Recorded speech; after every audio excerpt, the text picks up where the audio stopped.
Warning, don't ever, and I mean ever, drink the Kool-Aid.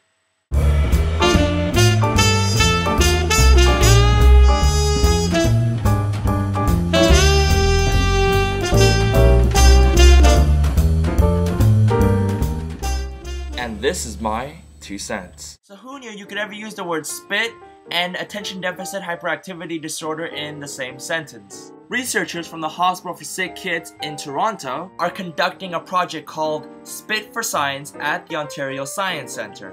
They have been collecting spit and will continue to do so from kids aged 7 to 17 until they have 10,000 samples. The kids who are going to be spitting don't get any wrong ideas.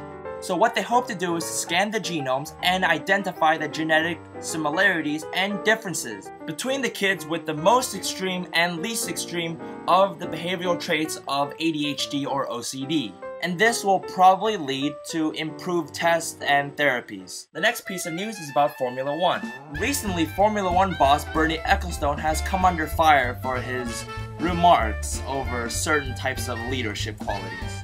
Ecclestone has apologized for saying that democracy has not been effective for Britain, and that he prefers strong leadership.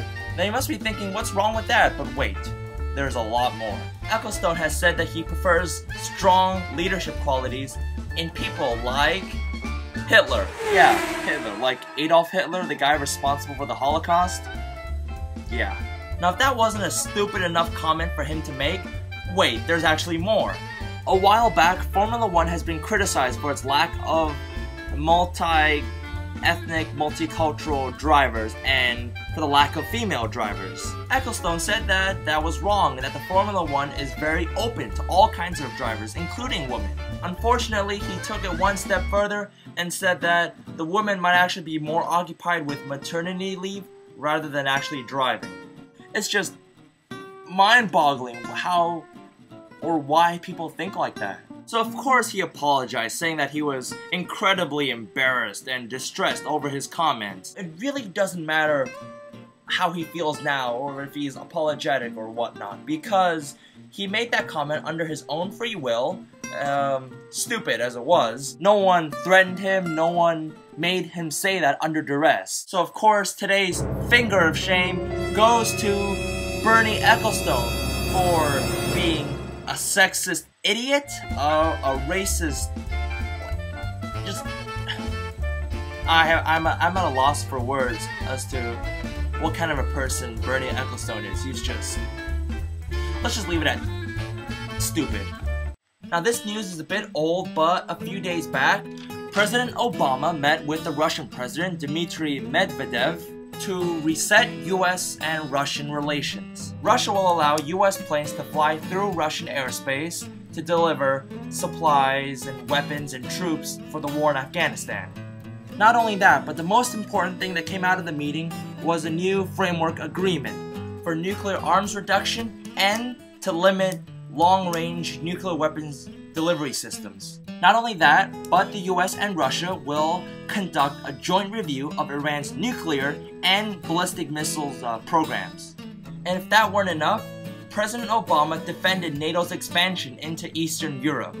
And he warned Russia that, quote, that a great power does not show strength by dominating or demonizing other countries. State sovereignty must be a cornerstone of international order.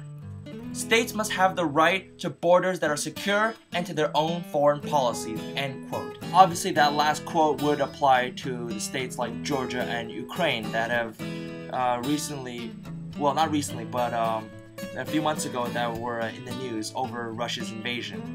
And the last piece of news comes from Jon Stewart's The Daily Show. On July the 1st, Jon Stewart criticized Michael Scheuer, a former CIA analyst. Scheuer, like Ecclestone, made a very moronic statement saying that the world leaders needed to be shocked back into sense. Quote, the only chance we have as a country is for Osama bin Laden to deploy and detonate a major weapon in the US, end quote.